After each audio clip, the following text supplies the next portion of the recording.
Puji Tuhan, bertemu lagi dalam Raja Wali Pagi hari ini. Ayat firman Tuhan pada hari ini terambil dalam Injil Matius 9 ayat 18 sampai 21. Demikian firman Tuhan.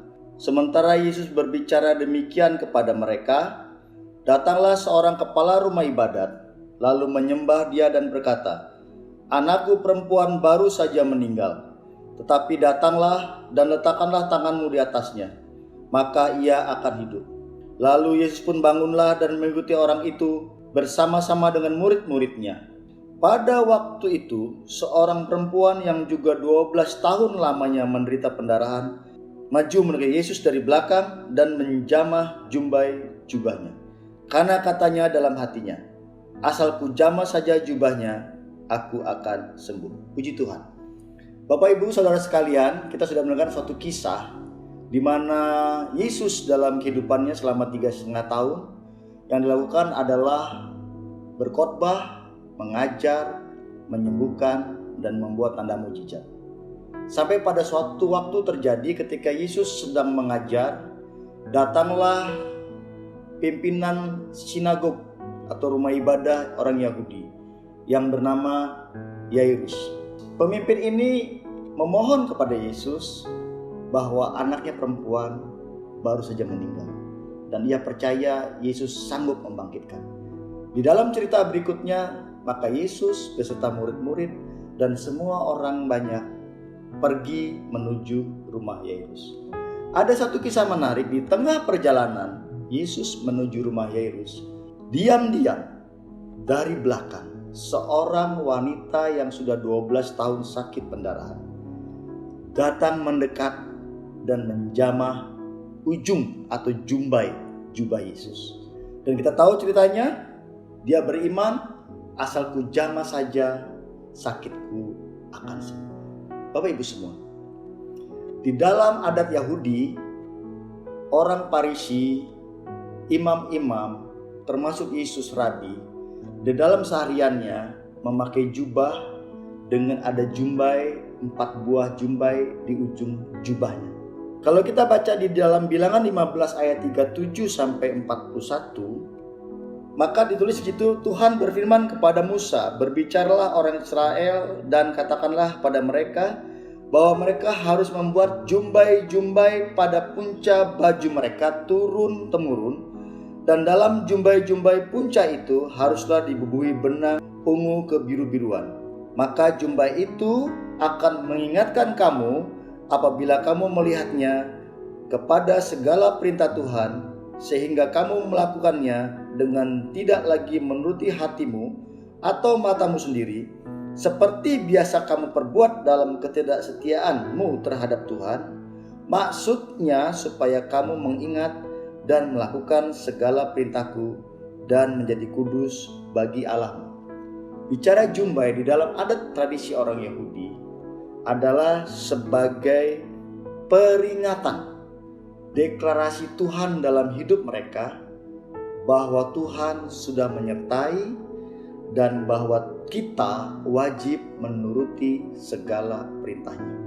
Bapak Ibu semua, pada ayat 20 dan 21 cerita tadi dalam Matius 9 terlihat bahwa pada waktu itu perempuan yang sudah 12 tahun lamanya menderita pendarahan maju mendekati Yesus dari belakang, menjamah jumbai jubahnya. Karena katanya dalam hatinya, "Asal ku jamah saja, aku akan sembuh. Aku pasti sembuh." Bapak Ibu semua, di tengah berbondong-bondongnya banyak orang, ada satu tindakan yang dilakukan oleh si wanita yang sakit pendarahan ini, yaitu dia menundukkan diri. Karena jumbai jubah ada di ujung, sehingga orang untuk menjamah dia harus menundukkan diri, harus merendahkan untuk bisa menggapai. Itu yang pertama. Yang kedua, kalau kita lihat siapa wanita ini, di dalam Markus 5 ayat 26, cerita yang sama ditulis oleh Injil yang lain menjelaskan, ia telah berulang-ulang diobati oleh berbagai tabib, sehingga telah dihabiskannya semua yang ada padanya. Namun sama sekali tidak ada faedah, malah sebaliknya keadaannya semakin memburuk. Wanita ini punya beban yang luar biasa. Yang pertama, dari segi medis, dia sakit dan dikatakan firman Tuhan makin hari bukan makin baik, tapi makin buruk keadaannya. Yang kedua, segala uangnya sudah habis dipakai untuk berobat.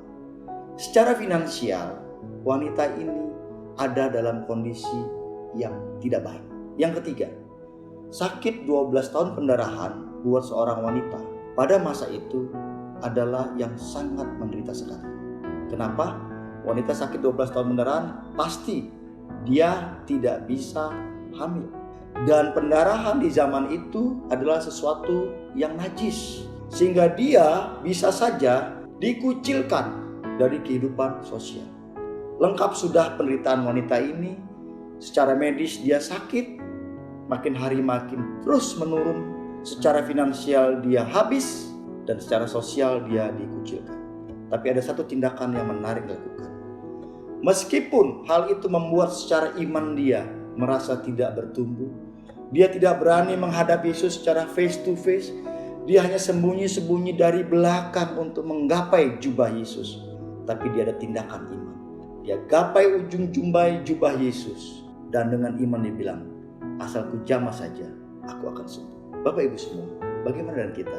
Mungkin kita sekarang ada seperti wanita ini. Kita sekarang sedang berbaring sakit, mungkin sudah berpuluh-puluh pengobatan kita lakukan, tidak berhasil.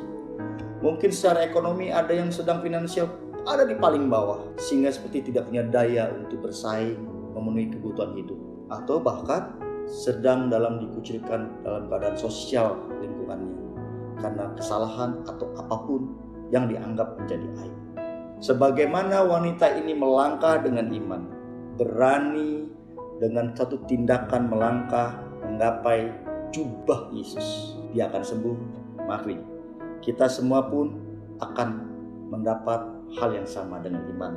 Percaya itu akan terjadi juga buat kita.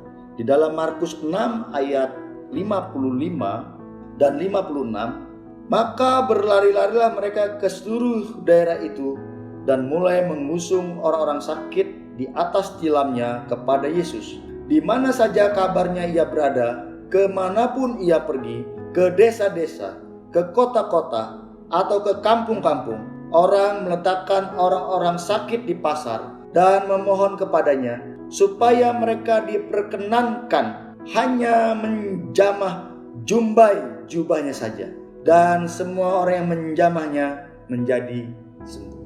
Kuasa dalam apa yang dilakukan oleh wanita ini dilakukan juga oleh hampir semua orang Israel pada saat itu, dan kuasa yang sama diterima, yaitu kesembuhan. Mari kita ada sebagai anak Tuhan, mungkin kita sedang berada dalam titik paling bawah. Ingat, iman sebiji sesawi pun dapat bertumbuh.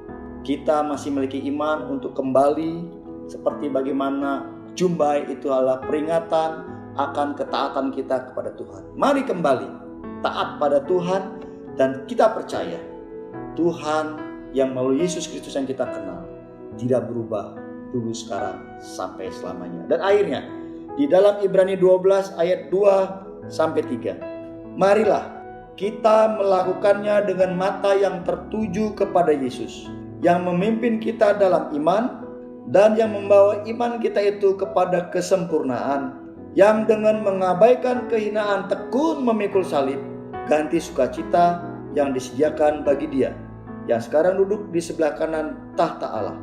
Ingatlah selalu akan Dia yang tekun menanggung bantahan yang sehebat itu terhadap dirinya dari pihak orang-orang berdosa, supaya jangan kamu menjadi lemah dan putus asa. Ada pengampunan buat yang memiliki iman, tetap hanya berharap pada Tuhan dengan mengingat bahwa Yesus sudah menanggung semuanya untuk kita, dan kembali setia kepada Tuhan. Tuhan Yesus memberkati. Mari kita berdoa. Terima kasih Bapa di surga untuk berkat firman-Mu pada pagi hari ini, mengajarkan kembali pada kami sekecil apapun iman percaya kami.